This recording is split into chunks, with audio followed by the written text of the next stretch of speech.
नमस्कार दोस्तों, आप सभी को टाटा मुंबई मैराथन की बहुत-बहुत बधाई। आप चाहे 10 किलोमीटर दौड़े हों, 21 किलोमीटर दौड़े हों या 42 किलोमीटर दौड़े हों, बट आपने जो इसमें उपलब्धि, जो अचीवमेंट आपने हासिल किया है, वो बहुत सराहनीय है।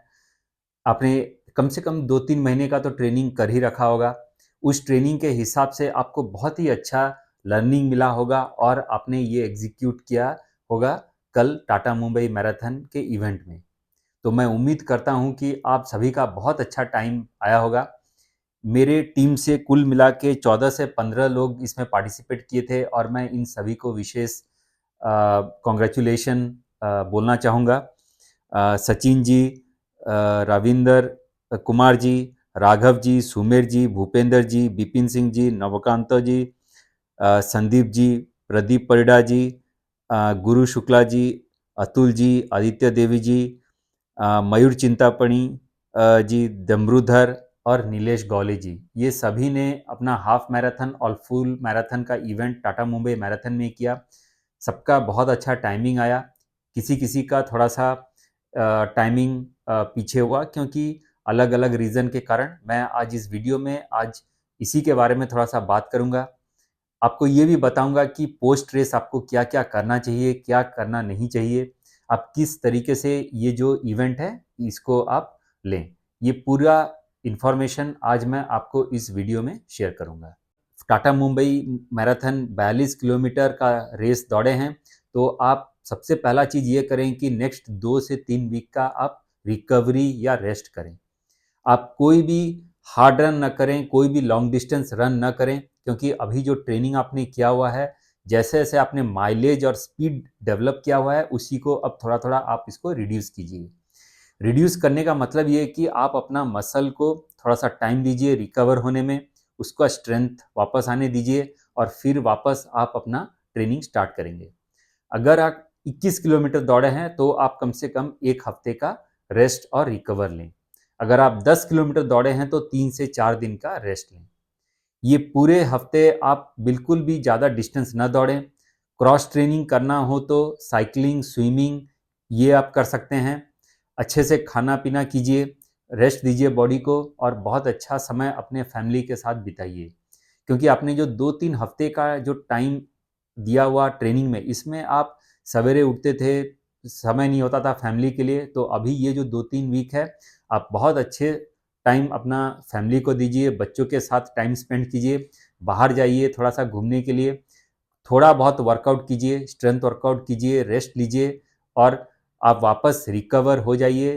बिल्कुल मसल स्ट्रेंथ बढ़ाइए और वापस से अपना ट्रेनिंग स्टार्ट कीजिए 2-3 हफ्तों के बाद। सबसे पहला चीज़ ये हो गया। दूसरा चीज़ ये देखें कि आपका इवेंट का जो एग्ज़ीक्यूशन वो कैसा रहा, वो आप ज़रा सोचें। अगर आपका अच्छा आया हो तब तो बहुत अच्छी बात है। अगर आपसे कुछ अगर मिस्टेक हुई हो या कुछ गलत हुई हो तो वो आप उसका एनालिसिस करना चालू करें। सबसे पहला और सबसे बड़ा जो फैक्टर होता है, जो हमारे टाइमिंग को ऊपर भी करता है और नीचे भी करवाता है, जो हमारे परफॉर्मेंस को अच्छा भी करता है और नीचे भी गिराता है, वो है वेदर कंडीशन। ये पहले भी मैंने अपना वीडियो में बता रखा है कि आप क्यों ना बहुत ही अच्छा ट्रेनिंग करें, लेकिन अगर मौसम, अगर वेदर बहुत हार्श हुआ, तो आप उसमें कुछ नहीं कर सकते।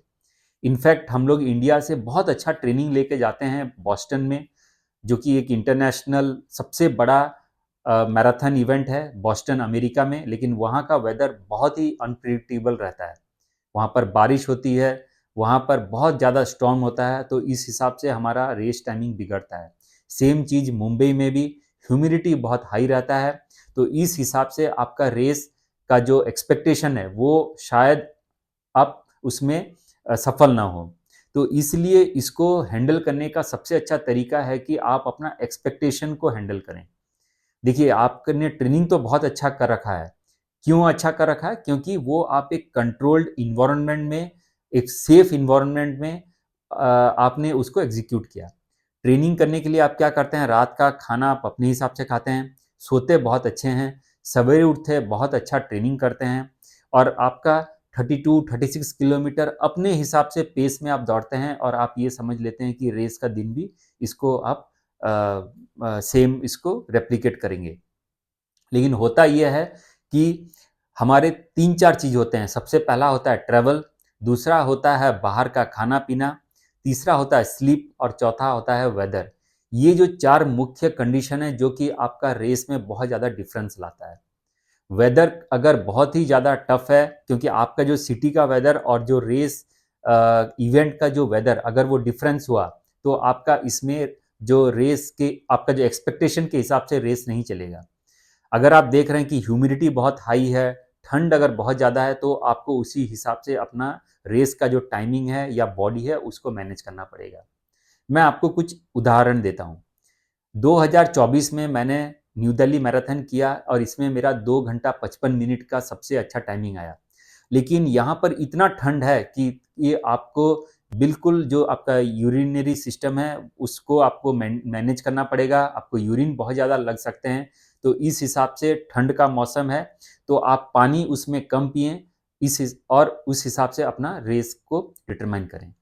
मुंबई में होता ये है कि बहुत ज़्यादा ह्यूमिडिटी होता है, तो इसलिए आपका जो रेस पेस है, आप कम से कम उससे 5 सेकंड, 7 सेकंड कम में लेके दौड़ें, ताकि जो सेकंड हाफ रहता है, यानी 25-27 किलोमीटर के बाद का जो डिस्टेंस होता है, वो अपने आपका रेस अच्छा रहेगा, आपका पेस सही बैठेगा और आपका बॉडी में ज़्यादा उसमें थकान नहीं होगी। तो इसलिए ये पूरा खेल है वेदर का, तो आपका वेदर के हिसाब से आप अपना बॉडी को भी मैनेज करें, अपना पेस भी मैनेज करें और अपना जो हाइड्रेशन, न्यूट्रिशन जो भी है, ये सब आप उसी अकॉर्डिंगली मैनेज करें।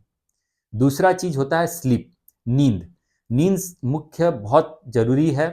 जब आप ट्रेनिंग करते हैं, आपका घर पे रहते हैं, अच्छा नींद होता है, अच्छी ट्रेनिंग होती है, बट आप रेस में जब जाते हैं तो 2-3 दिन का नींद नहीं होता। तो इस वजह से आपको कहीं न कहीं एक कॉन्फिडेंस लूज़ होता है कि मैं शायद अच्छा कर पाऊँ या ना कर पाऊँ। तो इसके लिए आप जितना मैराथन करोगे, हाफ मैराथन करोगे, ऐसे कंडीशंस में आप उसका आपका बॉडी उसी हिसाब से ये यूज़्ड टू होता जाएगा। तीसरा होता है खाना। आप घर पे रहते हैं, जब अपने हिसाब से खाना खाते हैं और कोई भी बाहर का चीज़ नहीं खाते हैं, तो इसलिए आप ट्रेनिंग बहुत अच्छा करते हैं। लेकिन रेस डे के दिन आपको बाहर खाना पड़ेगा। आपको अगर आप ट्रेनिंग में रोटी वगैरह खाते हैं रात को, तो वहाँ अगर रोटी ना मिले तो आपको चावल खाना पड़ेगा। तो इस हिसाब से आपको रेस की जो पेस है, रेस का जो टाइमिंग है, जो परफॉर्मेंस है, उसके ऊपर भी इम्पैक्ट होता है। तो इसलिए आप खाना भी उसी तरीके से हैंडल करें, मैनेज करें और देखें कि आपका सब कुछ सही रहेगा। तो मुख्यतः ये कुछ कंडीशंस हैं दोस्तों, जिसके ऊपर आपका कोई नियंत्रण ज़्यादा होता नहीं है। लेकिन आप जैसे-जैसे रेस करोगे, जैसे-जैसे आप अलग-अलग स्टेट में जाके, अलग-अलग जगह पर जाके रन करोगे, तो आपको ये एक्सपीरियंस आता जाएगा। इसीलिए कहा जाता है कि मैराथन का जो डिस्टेंस है वो फुल मैराथन में स्टार्ट होता है 27-28 के बाद, क्योंकि बॉडी आपका टूटना चालू होता है और तब आप कैसे रन करते हो वो सबसे इम्पोर्टेंट है। मैं आपको बहुत सारे एग्जाम्पल दिखाता हूँ। इन्होंने अपना ट्रेनिंग बहुत ही अच्छी तरीके से कर रखा है, लेकिन इनका जो रेस का दिन का जो एग्जीक्यूशन था, जो परफॉर्मेंस था, वो उस हिसाब से नहीं था। तो इसका मुख्य यही कंडीशन है, weather condition, sleep condition, travel और फूड। ये 4 मुख्य चीज़ हैं जो आपका रेस को डिटरमाइन करते हैं। तो ये तो आपको समझ में आ गया दोस्तों, तो अब आप क्या करें, अभी आपने क्योंकि 2-3 महीने का अच्छा ट्रेनिंग कर रखे हैं, तो आप अभी अपना बॉडी को रेस्ट दें, रिकवर करें, आने वाले दिनों के लिए प्रिपेयर करें। अभी जो सबसे बड़ा इवेंट आने वाला है, वो है दिल्ली का न्यू दिल्ली मैराथन। आपका टाटा अल्ट्रा 35 किलोमीटर और 50 किलोमीटर का ये अल्ट्रा इवेंट है। ये दोनों ही 23 फरवरी को है। अभी मैं उसका प्रिपरेशन कर रहा हूँ। न्यू दिल्ली मैराथन में मेरा पिछला साल 2 घंटा 55 मिनट आया था और इसमें मैं एज कैटेगरी का विनर भी था। तो मेरे पास भरपूर एक्सपीरियंस है, किस तरीके से आप रेस को एग्जीक्यूट करोगे, किस तरीके से आप अपना प्रिपरेशन करोगे। अभी मैं फ़िलहाल टाटा अल्ट्रा 50 किलोमीटर डिस्टेंस का प्रिपरेशन कर रहा हूँ। तो अगर आप इन दोनों इवेंट में से अगर किसी भी इवेंट में पार्टिसिपेट करना चाहते हैं, अगर आपको कोई हेल्प चाहिए, गाइड चाहिए, कोई मोटिवेशन चाहिए, तो आप मेरे साथ जुड़ें। मैं आपको जितना संभव हेल्प हो सके मैं वो करूँगा, आपको पूरी तरीके से गाइड करूँगा। मेरे साथ जितने भी अभी लोग जुड़े, मुझे बहुत ही खुशी हुई इनका फीडबैक मुझे सुन के कि इनका जो ट्रेनिंग था ये बहुत ही अच्छा गया। पहले ये बहुत सारी गलती करते थे, हर दिन दौड़ते थे, कोई स्ट्रक्चर्ड प्लान फॉलो नहीं करते थे, वह स्ट्रेंथ वर्कआउट नहीं करते थे, लॉन्ग डिस्टेंस रन आपका रेस डिस्टेंस के हिसाब होता नहीं था, पेस बराबर करते नहीं थे, कौन सा जूता लेना है, कौन सा शू पहनना है, कौन सा हाइड्रेशन लेना है, इसका इंफॉर्मेशन नहीं था। तो इस हिसाब से इनका फीडबैक मुझे बहुत अच्छा लगा सुन के। ये मेरे लिए बहुत ही मोटिवेशन है। मैं उम्मीद करता हूँ दोस्तों कि आपको आज मेरे इस वीडियो से बहुत कुछ सीखने को मिला होगा। मैं और एक बार आपको बेस्ट विशेस देता हूँ, कॉन्ग्रेचुलेट करता हूँ, आपको हार्दिक बधाई देता हूँ टाटा मुंबई मैराथन इवेंट जीतने के लिए। मैं उम्मीद करता हूँ इससे आपको बहुत कुछ सीखने को मिला होगा। ये वीडियो को अगर आपको पसंद आया तो लाइक करें, कुछ कमेंट दें। अगर आप मेरा ये वीडियो ऑनलाइन देखते हैं, अगर आपने मेरे से ट्रेनिंग नहीं लिया हो और आपको ये मदद किया हो तो मुझे एक कमेंट दें, ताकि मुझे वो बहुत अच्छा मोटिवेशन फील हो और मुझे आगे काम करने में ये बहुत सहायता करेगी। नमस्कार।